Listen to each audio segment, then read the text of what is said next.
Mulyadi, MKPRN, WUCIDN, tentang bagaimana penata laksanaan terkini perawatan luka bakar. Jadi nanti Bapak Ibu bisa bertanya langsung sama beliau tentang bagaimana manajemen perawatan luka bakar itu sendiri.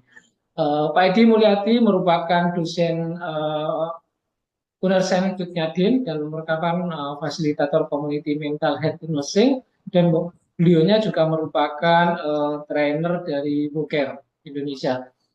Beliau juga masih merupakan staf perawat Rumah Sakit Islam Pusat Jakarta. Beliau kemudian adalah pernah menjabat sebagai Direktur Akademi Keperawatan Cutnyadin, kemudian juga Ketua Stikes Cutnyadin.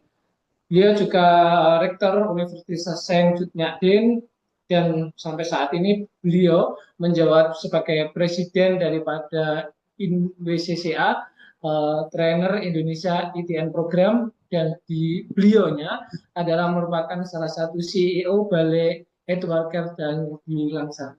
Mari kita sambut beliau. Selamat siang Pak Edi Mulyadi. Siang Nes Zubaidi, luar biasa Nes Zubaidi, dari pagi sampai Ya. siang.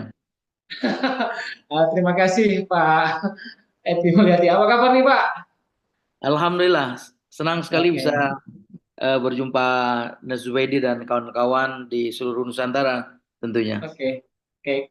Nah, nanti kita mulai acara habis ini, langsung mulai dari jam 13 sampai jam 13.45, dilanjutkan dengan sesi jawab Pak Edi Mulyadi. Untuk mempersingkat waktu, tempat dan waktu kami persilakan. Silakan Pak Edi Mulyadi. Baik, terima kasih Nes Zubaidi sebagai moderator kita. Izinkan saya memulai dengan mengawali Assalamualaikum warahmatullahi wabarakatuh. Salam sejahtera buat kita semuanya. Waalaikumsalam warahmatullahi Salam sehat Waalaikumsalam warahmatullahi wabarakatuh. buat teman-teman, Bapak Ibu sekalian di seluruh Nusantara. Ada kurang lebih hampir 2.000 pasang mata yang hadir sampai saat ini ya, insya Allah. Nah, kemudian saya juga menyampaikan ucapan terima kasih kepada PT Nuva yang sudah eh, mengajak kami untuk berdiskusi terkait dengan perawatan luka, tentunya tentang manajemen perawatan luka bakar. Mohon izin, saya ingin menyampaikan slide. Saya slide show dulu.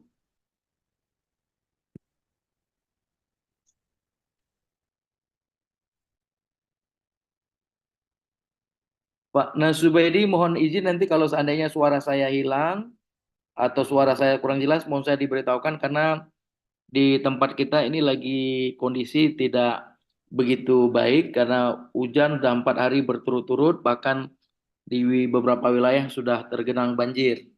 Jadi mohon nanti kami. Ya, siapa? Baik. Terima kasih. Kita mulai terkait dengan bagaimana bercerita tentang penata laksanaan luka bakar saat ini. Ya, jadi berbicara tentang luka bakar, saya pikir ini adalah kasus juga yang sangat menarik dan sering kita dapatkan di wilayah kerja kita masing-masing. Tidak hanya di rumah sakit, mungkin di poliklinik, di puskesmas, atau di rumah sekalipun kita selalu mendapatkan kondisi seperti itu. Nah, ini mungkin profil saya yang tadi sudah dibacakan. Mungkin nanti teman-teman yang ingin berkorespondensi dengan saya memiliki email yang nanti bisa dihubungi via email. Kemudian saya juga punya Facebook, kemudian juga ada eh, Instagram, kemudian juga sebenarnya ada TikTok juga ya. Saya juga penggemar TikTok. Ya, jadi nanti teman-teman bisa berkorespondensi kalau seandainya waktu kita untuk berdiskusi kurang ataupun di lain kesempatan kita ingin berdiskusi. Nah, sebelumnya saya ingin menyampaikan bahwa saya ingin mendisklaimer bahwa semua informasi yang akan saya tayangkan di dalam PPT ini, seperti dokumen, kemudian gambar dan video, ini hanyalah untuk keperluan pengetahuan. Dan ini semua dokumen tadi, ini sudah mendapatkan persetujuan bagi yang terlibat di dalam narasi, yang terlibat di dalam foto, video, mereka sudah menyetujui sehingga insya Allah ini tidak akan menjadi fitnah bagi kita semuanya. Nah, tentunya saya coba membingkai pertemuan kita pada hari ini dengan beberapa topik yang akan coba kita diskusikan. Nah, yang pertama sekali mungkin nanti kita akan berbicara tentang bagaimana terkait dengan luka bakar, termasuk nanti yang kedua ada konsep luka bakar, kemudian juga nanti saya pikir ini juga yang item nomor 3 ini udah sangat banyak dibahas oleh teman-teman yang juga sangat saya hormati tadi, para narasumber, ada Nes Ruby, kemudian ada Nes Nila, kemudian ada Nes Azmi, ya yang sangat luar biasa, sudah dari tadi pagi membicarakan hal-hal yang atau konsep yang sampai saat ini konsep yang paling bagus, konsep yang paling kuat, dan belum ada konsep terbaru yang mengatakan bahwa moist wound healing ini harus sudah kita tinggalkan. Sampai saat ini moist wound healing menjadi tren untuk model perawatan luka di dunia, ya tidak hanya di Indonesia tapi di dunia.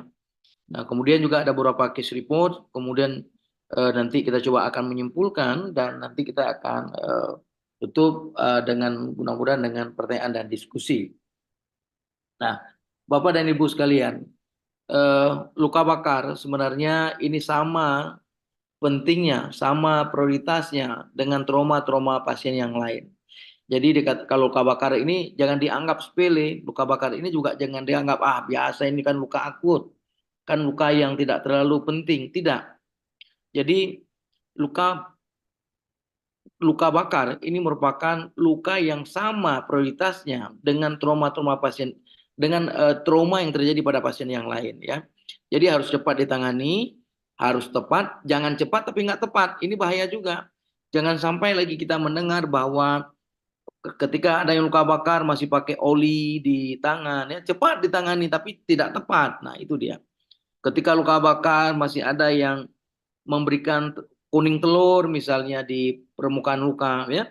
Jadi ini juga akan menimbulkan komplikasi-komplikasi yang bahkan nanti bisa cacat, bahkan bisa mengancam jiwa dalam bentuk mungkin sepsis sampai dengan kematian. Oleh karena itu, jadi melihat luka bakar tidak hanya melihat secara sepintas, tidak hanya melihat secara superficial, tapi betul-betul harus melihat secara mendalam, secara mendetail, dan secara kompleks tentunya. Nah, kemudian berdasarkan data dari WHO, ini juga sangat data yang tidak sedikit ya, 11 juta manusia per tahunnya diperkirakan mengalami luka bakar. Ini versi WHO. Ya. Kemudian yang meninggal ini juga dari 11 juta itu yang meninggal karena luka bakar itu sampai 180.000, ya, 180.000 jiwa, dan ini juga tidak sedikit karena tadi komplikasi yang berat, kemudian penanganan yang tidak tepat, dan komplikasi-komplikasi yang terjadi mulai di fase akut, subakut sampai komplikasi lanjutan.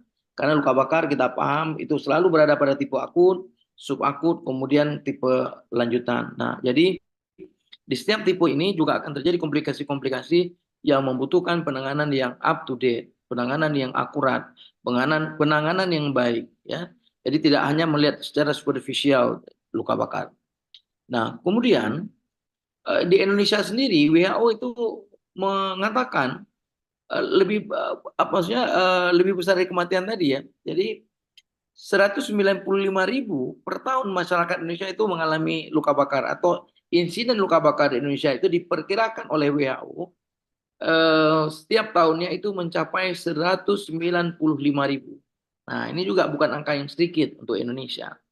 Nah, tentunya ini perlu peningkatan kewaspadaan karena luka bakar juga tidak hanya terjadi di luar rumah, luka bakar juga sering terjadi di dalam rumah.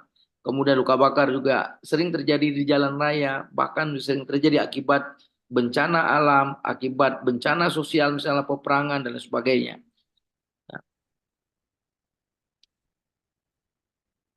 Nah, kemudian kalau kita berbicara tentang luka bakar, ini merupakan cedera urutan keempat kalau di Indonesia itu juga, ya. Di Indonesia menurut Kemenkes, ini versi Kemenkes RI, Kementerian Kesehatan Republik Indonesia, menetapkan bahwa luka bakar ini berada pada posisi keempat dari kejadian trauma yang terjadi di Indonesia. Jadi urutan pertama itu ada kecelakaan lalu lintas, kemudian jatuh, kemudian kekerasan fisik, Nah, baru yang keempat langsung luka bakar. Jadi betul-betul ini selaras dengan yang disampaikan oleh WHO tadi. Masyarakat Indonesia mencapai 195.000 angka kejadian per tahun tadi ya. Jadi ini mesti perlu penanganan yang bijak, kemudian tenaga-tenaga yang sigap ya, yang bisa mengupdate atau mengaplikasi keilmuannya secara cepat dan tepat. Nah, kemudian data WHO juga mengatakan bahwa di antara pasien luka bakar ini juga ada data yang mencengangkan lagi. Jadi dari 11 juta tadi, 82,3%-nya itu adalah anak, ya, adalah anak-anak. Sama seperti tadi ada foto luka bakar pada anak yang saya juga coba suruh Pak tampilkan. Ini juga luka bakar pada anak. Jadi 82,3% itu adalah anak dari 11 juta angka yang dirilis WHO tadi. Nah, ini juga sejalan dengan data yang terdapat di pasien kunjungan di klinik saya. Ya, di tempat saya urutan luka bakar itu menempati kelompok kedua luka terbesar setelah luka diabetes. Ya. Yang pertama itu luka diabetes, kemudian yang kedua adalah luka bakar. Nah, jadi di tempat saya itu luka bakar itu menempati urutan kedua dari sekian banyak luka yang lain. Nah, kemudian kelompok umur yang coba kita identifikasi 76%-nya anak-anak ya. Kemudian 24% sisanya adalah orang dewasa atau remaja dewasa ya.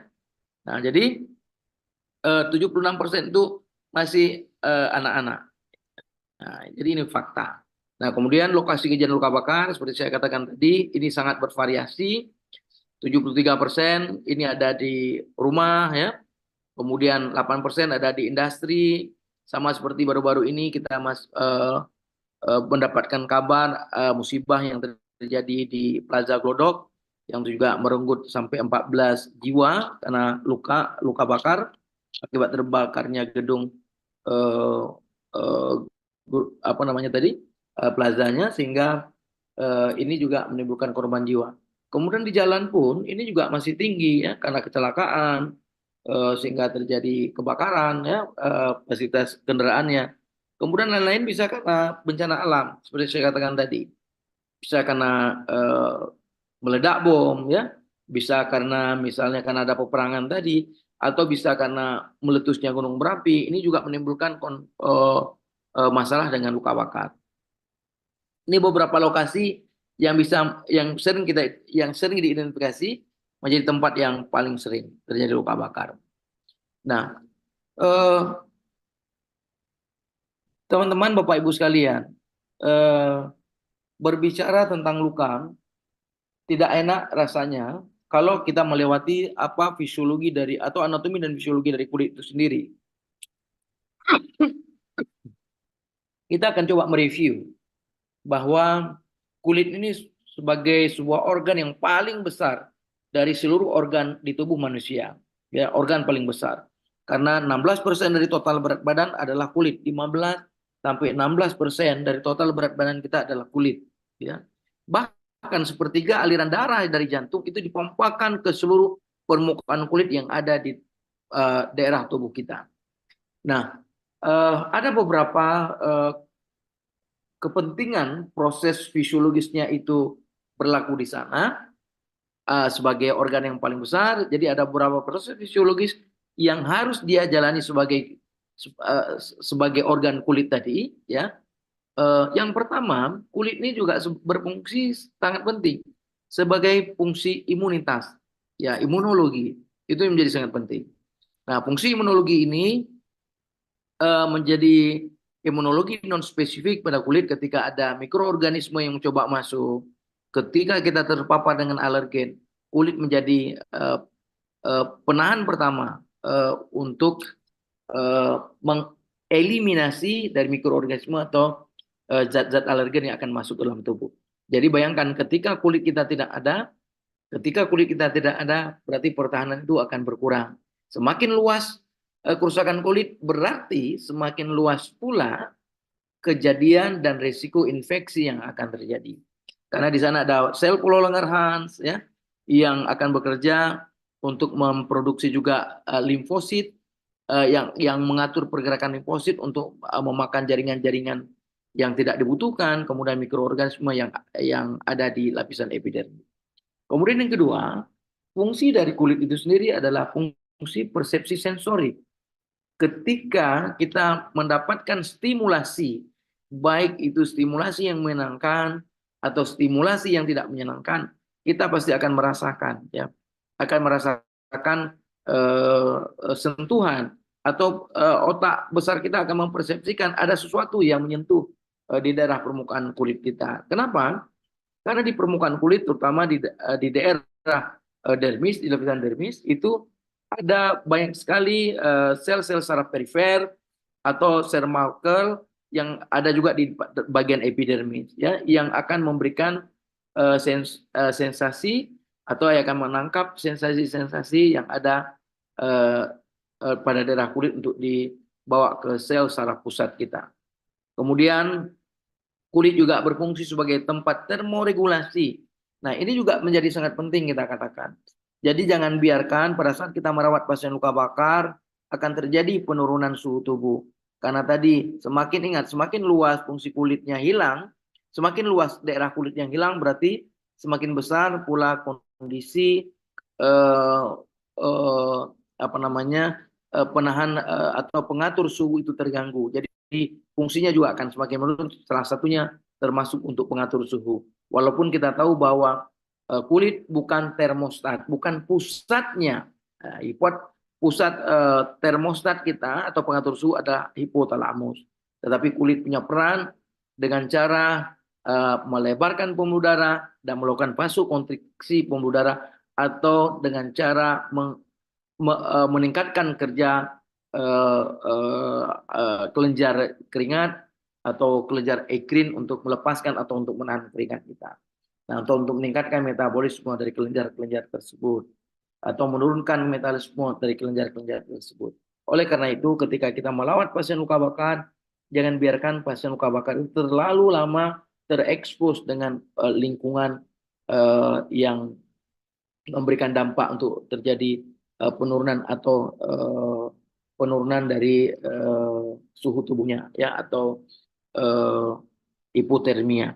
Nah, kemudian sel kulit juga punya fungsi sebagai proteksi. Di samping tadi proteksi untuk mikroorganisme, dia juga berproteksi untuk menahan dari radiasi sinar ultraviolet, yaitu karena di sana ada sel melanosit yang akan bertugas untuk melepaskan hormon melaninnya yang akan bekerja untuk menahan panjang gelombang dari sinar ultraviolet sehingga akan mencegah iritasi pada kulit, bahkan akan berdampak untuk mengurangi risiko terjadinya kanker kulit. Kemudian juga di sana ada juga lagi sel keratinosit yang memang berfungsi juga untuk menahan mikroorganisme tidak bisa masuk ke dalam jaringan tubuh kita. Nah, kemudian keratinosit ini juga bisa mempertahankan tubuh kita tidak bisa atau istilahnya tubuh kita ini akan waterproof sehingga tidak bisa dilalui oleh air dengan gampang, ya, atau tidak bisa air itu masuk ke dalam tubuh kita. Kemudian Bapak dan Ibu, sel kulit juga memiliki tempat penyimpanan vitamin D atau provitamin D. Ketika provitamin D ini terpapar dengan sinar ultraviolet, itu akan membentuk provitamin D menjadi vitamin D, perubahannya akan menjadi vitamin D yang nanti akan membantu untuk menguraikan kalsium dari dalam usus kita atau gastrointestinal tract dan akan terselamatkan kalsium yang ada di tulang sehingga tulangnya akan lebih sehat dan lebih kuat untuk mencegah terjadinya osteoporosis atau osteomalacia. Nah, jadi beberapa hal ini perlu kita pahami supaya kita juga paham kenapa luka kita tutup, ya. Kenapa luka harus ditutup? Kenapa luka butuh dressing? Ini sudah terjawab. Saya pikir ini menjadi satu standar yang harus kita pahami bersama ketika kita melakukan perawatan luka. Nah, kemudian kita sekarang coba melihat bagaimana sebenarnya yang dikatakan dengan luka bakar. Ketika ada kerusakan kulit yang diakibatkan oleh kontak termal atau panas tadi, sumber panas, kemudian kontak karena kimia juga, ini juga bisa merusak kulit. Apalagi listrik, ini juga sangat kuat arusnya yang bisa merusak atau membakar jaringan kulit kita sampai bahkan lebih melewati jaringan kulit kita. Dan kemudian juga radiasi, ya. Ini yang mengakibatkan kerusakan jaringan baik kulit maupun jaringan yang ada di bawah kulit. Itulah yang dikatakan dengan luka bakar.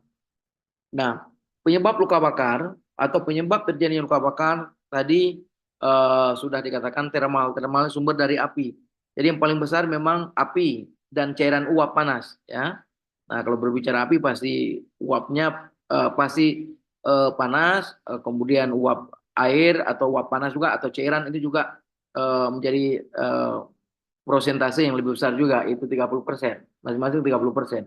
Kemudian kontak dengan benda panas, ya, misalnya bisa kontak dengan benda logam yang sudah panas, besi panas, ya.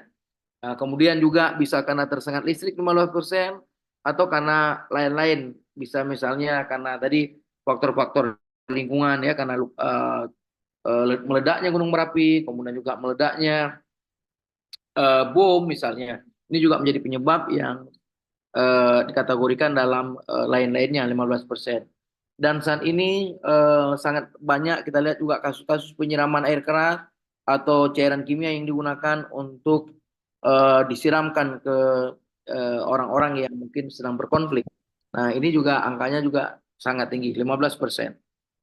Nah, jadi hati-hati Bapak dan Ibu yang punya masalah, hati-hati kita yang berada di jalan karena banyak musuh misalnya, takut kita disiram disiram air panas masih gampang, ya, disiram air kimia atau cairan kimia tadi yang lebih berbahaya. Nah, Bapak dan Ibu, teman-teman semuanya, para praktisi atau tenaga kesehatan yang mungkin concern di bidang perawatan luka, juga luka bakar ini bisa diklasifikasikan berdasarkan lapisan kulit yang rusak atau cedera, ya. Jadi atau akibat kerusakan lapisan-lapisan kulit. Kalau derajat 1 luka bakar misalnya, klasifikasi luka bakar berdasarkan reaksi inflamasi pada kulit atau peradangan pada kulit, misalnya terkena lapisan epidermis, itu dikatakan derajat 1. Dan biasanya luka bakar derajat 1 ini akan sembuh dengan cepat dan tidak perlu penanganan yang terlalu rumit, ya. Nah, kemudian yang kedua itu ada luka bakar derajat 2 yang dibagi menjadi A dan B atau dua bagian, ya. Yang luka bakar di permukaan atau superficial, yaitu bagian dermis di permukaan, ya, yaitu papilaris. Kemudian ada luka bakar yang bagian deep yang udah masuk ke eh, lapisan yang kedua. Nah, jadi eh, radialis, ya. Kemudian di derajat 3 ketika luka bakar ini mengenai kulit yang sudah sampai ke lapisan hipodermis, kemudian bisa sampai ke jaringan otot, kemudian tulang, kemudian juga yang lain-lain lapisan tendon misalnya, ya, fascia. Jadi itu udah termasuk full thickness burn, dikatakan full thickness burn. Jadi udah luka bakar yang sangat dalam atau sangat luas. Nah, jadi itu perlu penanganan, bahkan penanganan secara surgical, harus dilakukan operasi, bahkan nanti akan dilakukan skin graft, ya. Nah, jadi oleh karena itu beberapa hal yang memang menjadi penanda sebagai lapis kerusakan dari jaringan kulit kita ini. Nah, jadi respon inflamasinya bagaimana setiap derajat luka bakar tadi? Tergantung luas luka bakar atau tergantung kedalamannya.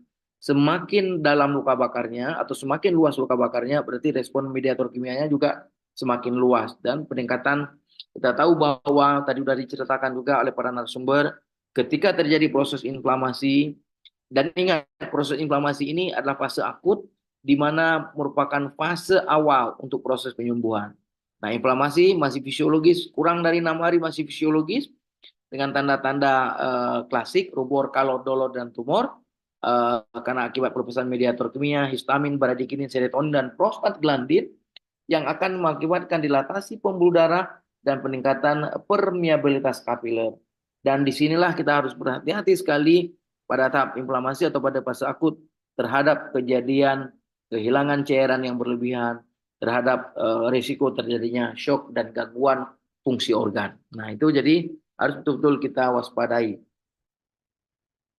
Kemudian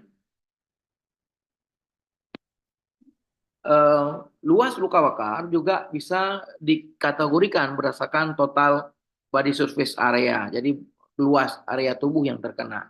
Jadi ini juga dibagi menjadi tiga golongan besar, yaitu minor, moderat, dan mayor. Ya. Nah, jadi di minor pun ada beberapa kategori. Kalau luka bakar minor, kalau itu terjadi pada orang dewasa, itu tidak lebih dari 10% dari total body surface areanya. Ya. Jadi apabila luka bakar kurang dari 10% pada orang dewasa, itu kategorinya luka bakar kecil. Nah, kemudian kalau pada anak-anak, kalau luka bakarnya kurang dari 5%, berarti itu dikatakan luka bakar yang masih kecil pada anak-anak dan orang tua, ya. Nah, kemudian kalau seandainya luka bakarnya hanya 2%, tetapi kategorinya udah full thickness, udah derajat 3 tadi. Ya.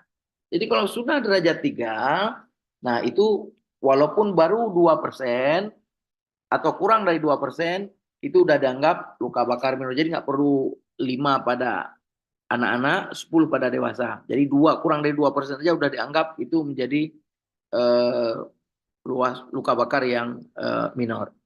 Kemudian kita ke luka bakar derajat sedang. Ya.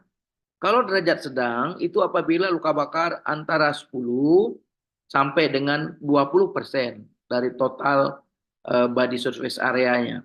Itu pada orang dewasa. Kalau dewasa berarti 10 sampai 20% luas luka bakarnya berarti dia moderat. Kalau pada anak-anak atau orang tua dan anak-anak itu 5 sampai 10 ya. 5 sampai 10 itu moderat. Nah, tetapi kalau luas luka bakarnya atau kedalaman luka bakarnya full thickness 2 sampai 5 itu udah kategori ya.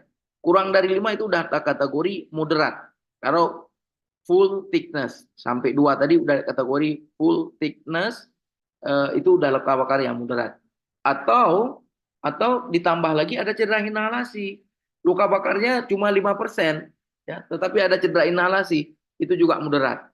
Atau luka bakarnya yang terjadi secara melingkar ya, jadi dari dada sampai ke belakang melingkar misalnya pada area melingkar. Atau ada problem yang lain, pasien punya sakit, penyakit-penyakit tertentu, ada diabetes, atau kelainan-kelainan misalnya sakit ginjal, atau kelainan darah, dan lain sebagainya. Nah, ini dikategorikan moderat. Jadi memang penanganannya harus kalau harus dilakukan oleh profesional dan mungkin harus dirujuk ke rumah sakit kalau kita tidak mampu menangani. Nah, atau kalau gagal nafas tadi, kalau gagal nafas ya harus rujuk ya. Jangan dipertahankan, nanti meninggalnya bukan gara-gara luka bakarnya tapi karena gagal nafasnya. Nah, itu juga harus hati-hati. Kemudian kategori major atau kategori luas luka bakar yang besar. Itu kalau dewasa itu lebih dari 20% ya. Itu harus kategori besar. Kalau anak-anak lebih dari anak-anak dan orang tua lebih dari 10% ya. Kemudian kalau full thickness urutannya udah derajat 3, luka bakarnya derajat 3 tapi kurang 5% aja udah dikatakan major. Apalagi ada cedera inhalasi, apalagi ada kelainan misalnya luka bakarnya terjadi pada area-area yang sangat sensitif, yaitu misalnya terjadi pada area wajah, kemudian area mata, area telinga, genitalia, kemudian di persendian ya, kemudian juga disertai dengan injuri yang lain, misalnya fraktur, misalnya juga ada trauma yang lain. Nah, ini sebaiknya langsung dirawat di rumah sakit yang memiliki tempat atau fasilitas burn unit atau burn center. Nah, jadi ini kira-kira yang mesti kita pahami dan yang mesti kita pelajari supaya kita tidak salah penanganan. Nah, kemudian Bapak dan Ibu sekalian, ini estimasi of body surface area yang kita jadikan patokan tadi untuk anak-anak dan orang tua dan dewasa ya. Nah, atau kita misalnya juga boleh mengkategorikan luka bakar dengan menggunakan rule of 9. Ini yang paling famous, ini yang paling familiar kita lakukan. Itu dengan menggunakan luas telapak tangan penderita, ya, bukan luas telapak tangan pemeriksa, tapi luas telapak tangan penderita, ya. Jadi bukan menggunakan ukuran telapak tangan pemeriksa, walaupun tangan yang digunakan tangan pemeriksa, kan nggak mungkin tangan penderita itu kita potong, kita gerak-gerakkan untuk mengukur. Nah, jadi ini juga harus betul-betul kita pahami dengan baik. Nah, rule of nine. Nah, ini juga saya pikir sudah sangat famous karena skala 9 ini sudah sering kita bicarakan. Nah, kecuali pada anak-anak ya, kecuali pada anak-anak leher dan wajah atau leher dan kepala itu kategorinya 18 ya. Kemudian ada juga yang mengatakan sampai 21%. Nah, jadi kemudian paha juga 14 atau 13 ya. Tidak 9 seperti pada orang dewasa. Nah, yang kita khawatirkan pada perjalanan luka bakar itu adalah proses komplikasi yang bisa terjadi pada setiap fase. Nah, sengaja para ahli membagikan itu ada 3 kategori yang mesti kita waspadai.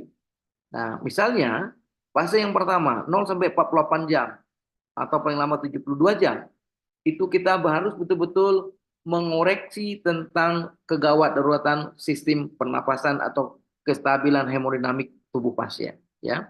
Nah, jadi harus melihat kepatenan jalan nafas, kemudian breathingnya bagus atau tidak, kemudian sirkulasinya baik atau tidak. Nah, jadi harus betul dipastikan.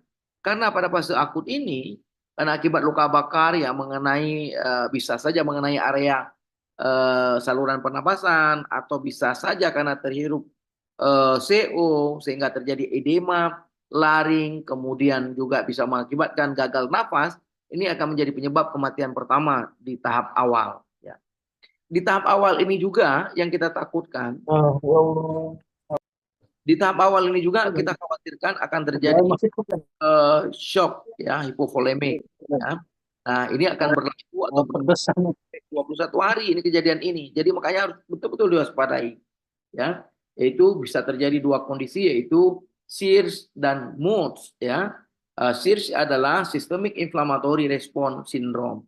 Jadi akibat tadi inflamasi yang luas sehingga juga berisiko semakin besar area yang cedera, semakin luas inflamasi dan semakin berisiko peningkatan permeabilitas semakin luas dan semakin berisiko terjadinya migrasinya cairan dari rongga vaskuler ke ekstravaskuler sehingga nanti ini akan mengakibatkan gangguan difusi gas ini akan mengakibatkan gangguan perfusi sehingga nanti organ-organ vital terutama otak tidak mendapatkan supply yang adekuat sehingga ini akan mengakibatkan yang namanya apa namanya hypovolemic shock, ya, kekurangan cairan sehingga mengakibatkan shock. Kemudian efek hipoperfusi tadi ini juga bisa menimbulkan multi organ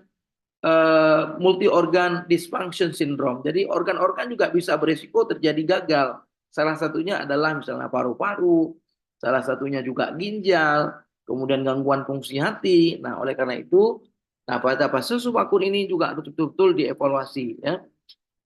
Dievaluasi betul secara ketat supaya kita tidak salah. Sampai 1 bulan ini masih bisa berisiko terjadi hal seperti ini. Termasuk nanti kalau perawatan lukanya tidak benar, ini juga berisiko terjadi septicemia shock syndrome, ya. Jadi ini juga harus hati-hati dan sangat berbahaya.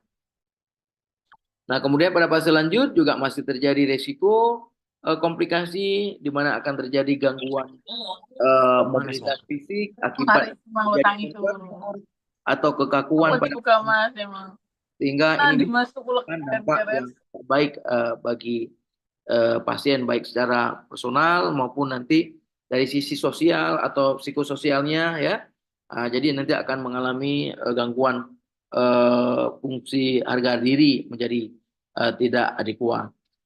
Nah, kemudian komplikasi dalam bentuk lain, mungkin dalam bentuk visual yang bisa kita lihat adalah cedera inhalasi, ya. nggak bisa atau kesulitan bernapas akibat obstruksi jalan napas tadi akan sangat berbahaya.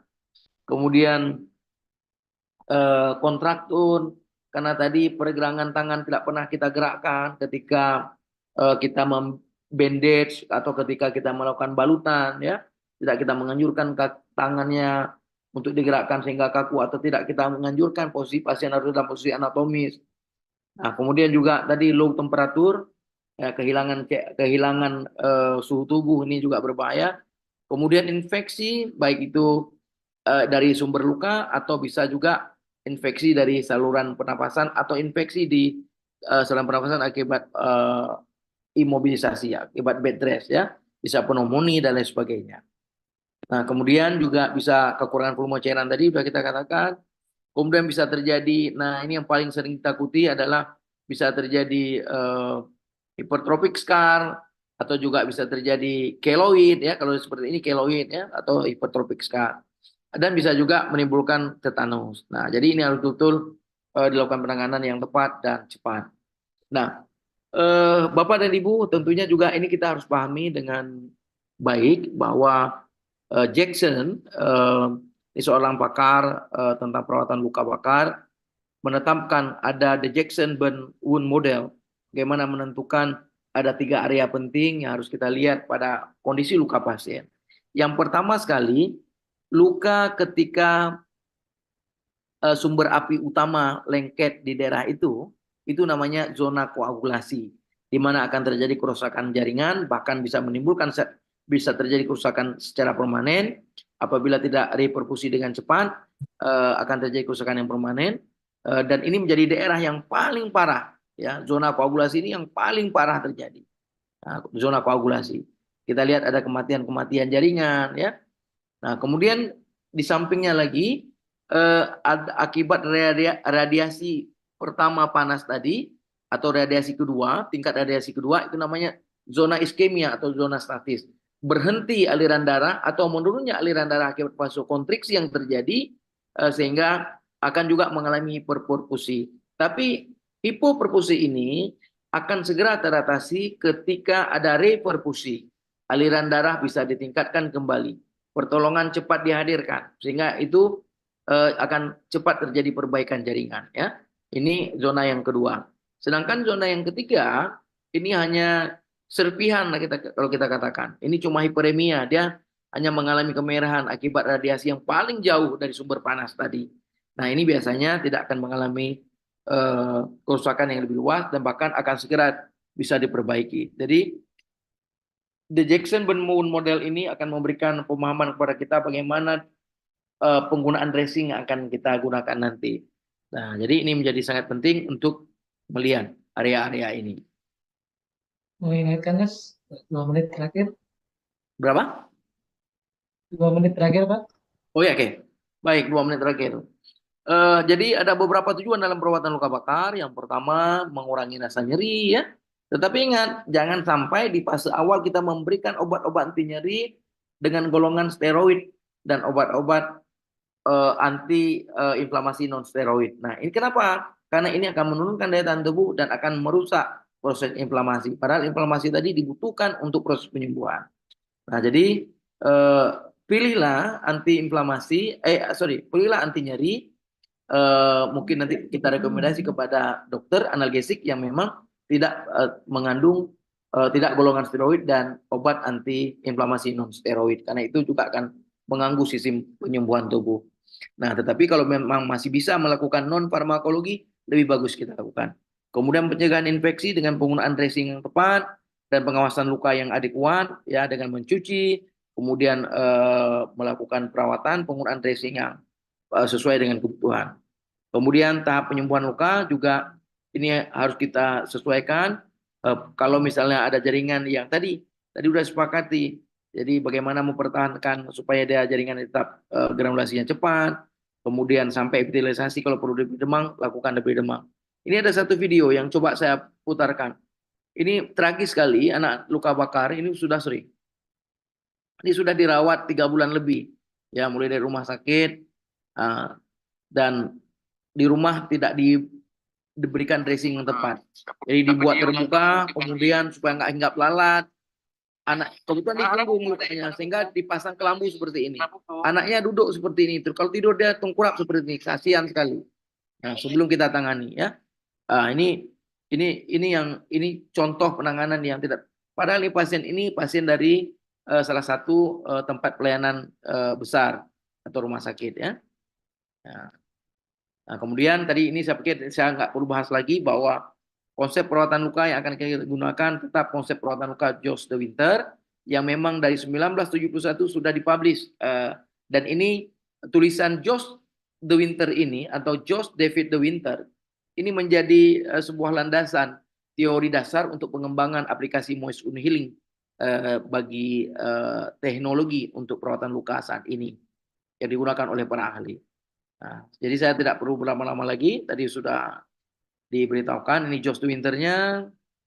Kemudian ini beberapa hasil kesimpulan rekomendasinya bahwa perawatan luka moist wound healing atau menjaga kelembaban yang seimbang pada luka ini yang intinya adalah akan mempercepat proses penyembuhan luka dan menghindari risiko trauma baru pada luka. Nah, jadi seperti dikatakan tadi, jangan gara-gara kita merawat luka, jangan ketika kita merawat luka bolak-balik. Jadi ada luka baru, tubuh kembali lagi melakukan fase inflamasi. Nah, jadi nggak sampai maturasi. Nah, jadi Bapak Ibu kalau ketemu luka seperti ini diapain? Ya rawat dengan sistematis. Tetapi yang mesti diingat adalah pada fase akut. Jangan sampai meninggal gara-gara pasien obstruksi jalan napas, kemudian pasien sirkulasinya tidak baik. Jadi ini harus betul-betul dipahami dulu kegawat daruratannya. Setelah clear semua, baru penanganan luka yang tepat. Dan penanganan luka yang tepat juga tidak seperti ini nih. Ini pasien baru pulang dari rumah sakit, pasang tule. Coba lihat ini saya katakan, ketika kita buka sakit sekali, menangis menjerit-jerit anak orang, ya, lengket, berdarah, dan ini akan kembali lagi ke fase awal. Nah, ya, jadi Bapak Ibu nanti caranya 3M itu aplikasi mencuci luka dengan adekuat, angkat jaringan yang mati tadi sudah juga dibahas, kan. Kemudian memilih dressing yang tepat. Beberapa dressing saya pikir sudah direkomendasikan dari PT Nova juga. Ini juga bisa digunakan. Nanti sebentar lagi coba saya ini ada sebuah video juga yang bisa mungkin Bapak Ibu lihat.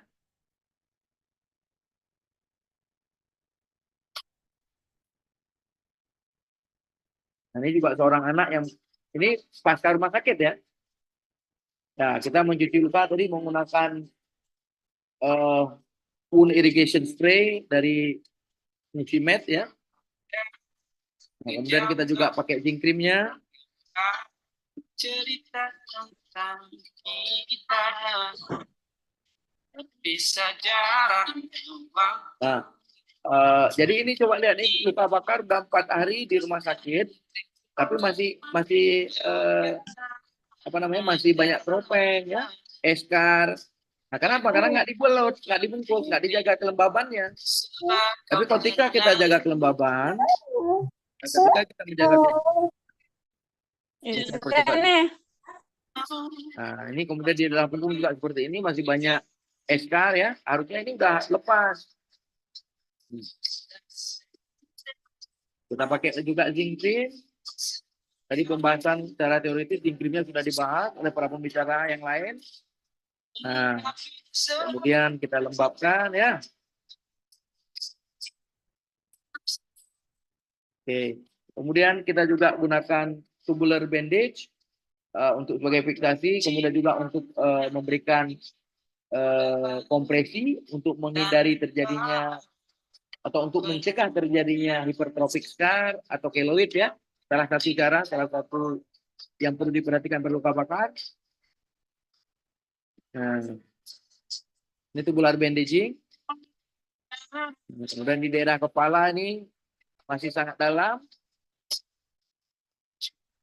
Dan juga kita oke. Nah, tetap tutup. Harus tutup. Nah, kemudian juga kita berikan tubular bandaging sebagai fiksasi.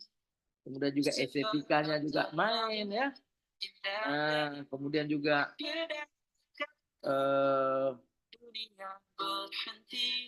untuk mencegah juga tadi hipertrophic scar. Oke. Nah, ini beberapa dressing yang mungkin bisa digunakan oleh Bapak Ibu. Mulai dari untuk mencuci ya. Ini ada varian wood irrigation spray dari Musimed ini. Ada PMB-nya. Sangat bagus dan sangat efektif untuk membunuh biofilm. Tadi ada mungkin bercerita tentang biofilm pada luka-luka yang sudah kronis. Kemudian ada liquid bandage juga bisa digunakan untuk menjaga supaya maserasi tidak terjadi pada daerah kulit atau skin barrier. Kemudian ini juga bisa kita manfaatkan untuk pemberian suplemen albumin supaya juga ada proses percepatan penyembuhan karena akan membantu mencukupkan sumber-sumber untuk pembentukan kolagen di dalam tubuh kita. Kemudian juga zinc cream yang akan digunakan. Kemudian juga ada wound gel kalau ketika lukanya kering, ketika lukanya minim dari eksudat itu boleh pakai wound gelnya ya. Kemudian Medisqua ini juga sangat efektif kita gunakan ketika luka juga pada luka-luka yang infeksius ya. Nah, ini ada beberapa case tadi yang kita coba tampilkan. Nah, perawatannya hanya 8 hari 12 hari ya, nggak lama-lama ya luka bakar. Nah, oke. Nah, ini bahkan 3 hari kita lakukan perawatan. Nah, jadi ini ada videonya cuma terlalu panjang nanti durasinya. Nah, ini pasien yang sudah dilakukan pembedahan sampai 3 kali pembedahan ya surgical debridement.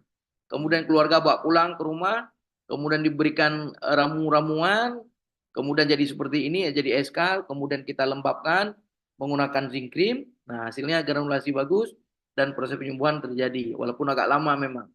Nah, ini yang boleh kita gunakan wound gel tadi ya. Nah, kalau dia cairannya kurang, kemudian bahkan dehidrasi, kering seperti ini, kasih. Ini udah minta diamputasi, tapi kita nggak amputasi nih, lakukan seperti ini. Tutup lukanya, kecuali ini dikit lagi, sudah mulai ada granulasi. Ya. Nah, oke, kemudian ini yang akibat sindrom Stephen Johnson. Nah, juga ini cuma 8 hari perawatan, dan alhamdulillah juga kondisinya baik. Ini beberapa mungkin referensi yang bisa Bapak Ibu baca.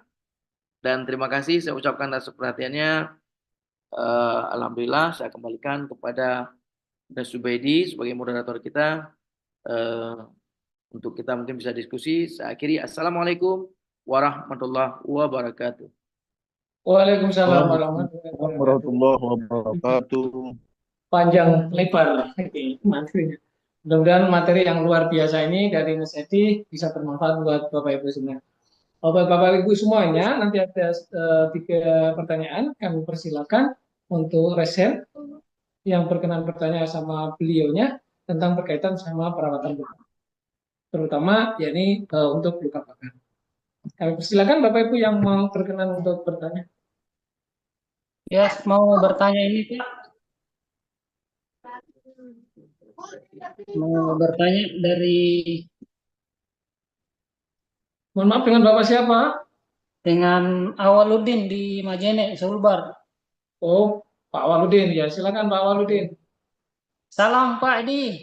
Ya, Pak Waludin, salam juga. Iya. Begini Pak. Awal gempa. Yang sering kasus itu Pak pada luka bakar kan biasanya hipergranulasi. Jadi mungkin siapa tahu ada trik atau dressing khusus untuk yang hipergranulasi. Saya kira itu. Terima kasih. Oke, baik Bang Awal. Ya, Ya, silakan langsung dijawab Pak Edi. Baik, terima kasih Mas Zubaidi untuk kesempatan menjawab. Jadi Bang Awal dari Majene luar biasa. Memang tadi sudah kita sampaikan bahwa di tahap lanjut biasa terjadi hipertrophic scar atau bahkan keloid. Nah, memang ini menjadi satu dilematis ketika timbul seperti ini. Tapi upaya pencegahan bisa kita lakukan. Tapi tentunya ini mesti diperhatikan. Ketika luka bakar dalamnya itu atau semakin dalam luka bakar atau misalnya pada level full thickness misalnya, itu juga kemungkinan untuk terjadi pelepasan jaringan ikat yang tidak terlalu elastis atau jaringan ikat yang lebih kuat itu lebih besar sehingga akan membentuk hipertrophic scar. Jadi ada beberapa upaya yang bisa kita lakukan. Yang pertama, ketika tadi perawatan luka dengan konsep MOIS, salah satu memang konsep MOIS ini akan memberikan minimalis dari eskar sebenarnya. Kemudian juga pembentukan hipertropiknya juga akan menurun sebenarnya. Nah, yang perlu diperhatikan biasanya kalau ada biasanya pasien akan mengeluh nampak gatal atau misalnya nampak ada penebalan di area luka. Nah, jadi sebelum itu terjadi, makanya di awal perawatan luka bakar itu kita harus menggunakan yang namanya tubular bandage ya. Setelah memberikan dressing primer, kemudian ada dressing sekunder, kemudian di atasnya harus diberikan tubular bandage. Bahkan beberapa tenaga kesehatan yang lain, mereka juga menggunakan crepe bandage untuk memberikan penekanan, karena salah satunya dengan cara penekanan. Karena ketika sudah terjadi hypertrophic scar atau sudah terjadi keloid, itu tidak ada upaya yang lebih efektif. Misalnya, harus disuntik, disuntik, belum tentu bisa. Atau operasi, nggak ada jaminan operasi akan hilang, ya. Kemudian diberikan dressing yang mampu mengikis, ini juga belum mampu. Jadi sampai saat ini itu ada pekerjaan yang sangat sulit. Jadi kalau sudah terjadi berarti kombinasi katanya, kombinasi. Berarti kalau memang pembedahan, lakukan pembedahan, suntik juga ya. Kemudian juga setelah dibedah disuntik untuk menahan supaya tidak laju lagi. Kemudian yang ketiga juga diberikan dressing untuk mengikis, kemudian juga diberikan balut tekan. Nah, jadi ini upaya kalau sudah terjadi ya. Tapi kalau belum terjadi, itu tadi setelah pemakaian dressing kita bisa menggunakan tubular bandage untuk memberikan penanganan. Nah, jadi penanganan di awal perawatan luka pada luka bakar itu menjadi sangat penting supaya tidak terjadi, untuk mencegah, bukan untuk mencegah terjadi hipertropik scar apalagi terjadi keloid. Karena ini memang agak rumit ini sampai saat ini menjadi menjadi PR bagi tenaga kesehatan, apalagi misalnya dokter bedah plastik, untuk menemukan bagaimana formulasi yang tepat. Sampai saat ini tidak bisa ditentukan seperti itu. Mungkin menjawab Pak Awal, terima kasih untuk pertanyaannya. Saya kembalikan ke Nes Jubaidi. Oke, terima kasih Pak jawabannya. Pak Edi Mulyadi, kalau misalkan ada luka bakar, kadang-kadang itu kan balutannya sulit nih, sulit dibersihkan karena nempel itu. Apalagi untuk kasus-kasus luka bakar itu kan biasanya orang-orang kalau mungkin diabetes itu gampang bersihkan. Nah, untuk untuk perawatan luka bakar yang supaya efektif, tapi pembersihannya tidak sulit, biasanya paling bagus menggunakan apa ini, Pak? Oke.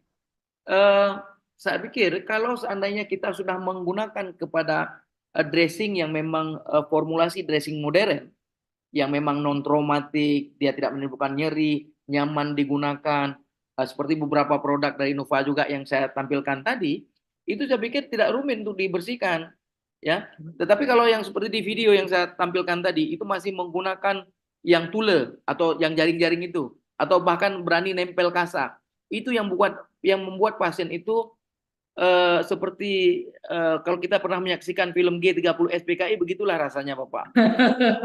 Jadi kalau saya pikir, kalau memang sudah menggunakan kita konsep modern wound dressing, seperti yang misalnya salah satunya tadi dari produk Nova, itu nggak akan rumit untuk dibersihkan. Karena membersihkan itu tentunya kita hanya cukup menggunakan air mineral saja sudah cukup. Tetapi kenapa kita harus menggunakan yang ada kandungan PHMB misalnya? Yang ada kandungan PHMB. Nah, jadi itu untuk mematikan mikroorganisme, karena kalau dengan air biasa, air mineral atau NaCl 0,9% atau cairan fisiologis itu tidak efektif pada kondisi ada biofilm. Biofilm itu harus dibantu juga dengan penggunaan PHMB misalnya seperti itu. Jadi rasanya nggak ada yang rumit kalau udah balik ke konsep yang benar. Tapi kalau pakai konsep lama itu ya seperti film G30 SPKI. Oke, satu lagi yang terakhir, jadi ini bagaimana kalau misalkan ada luka bakar nih yang sudah full epitel, dalam arti sudah full, ya sudah healing maksimal, tapi tiba-tiba ada muncul, mungkin kadang-kadang kan muncul gula sedikit, itu apakah sama untuk penanganannya? Oke. Nah, selama epitelisasi itu belum matang, itu mesti kita lindungi. Tapi kadang-kadang terlalu cepat dibuka atau terlalu lembab lagi. Terlalu lembab sehingga dia melepuh lagi. Atau terkontak lagi dengan mikroorganisme. Nah, jadi butuh perawatan lagi untuk menyesuaikan. Kalau misalnya terlalu kering berarti kita pakai gel, kalau misalnya nggak terlalu kering berarti cukup cleansing aja kita gunakan seperti tadi. Nah, jadi Oke. itu penanganannya seperti itu. Sebenarnya nggak rumit-rumit. Nah, begitu Nas. Oke, terima kasih Mas Mau Edi atas waktunya. Terima nanya kasih Pak. sudah 1 jam bersama kita. Mudah-mudahan bisa bermanfaat buat kita semua. Tepuk tangan buat Pak Edi dari Ya, terima kasih Nas Jubaidi. Oke, terima kasih Pak Edi. Oke, Bapak Ibu semuanya, demikian rangkaian untuk seminar pada siang hari ini. Namun masih ada beberapa eh, jadwal yang dari PT Nova. Untuk itu kami selaku dari moderator, jika ada kata-kata yang kurang berkenan di hati Bapak Ibu semuanya, kami selaku pribadi mohon maaf atas segala kekurangan dan kilafan. Akhirul kalam dari kami. Assalamualaikum warahmatullahi wabarakatuh. Selanjutnya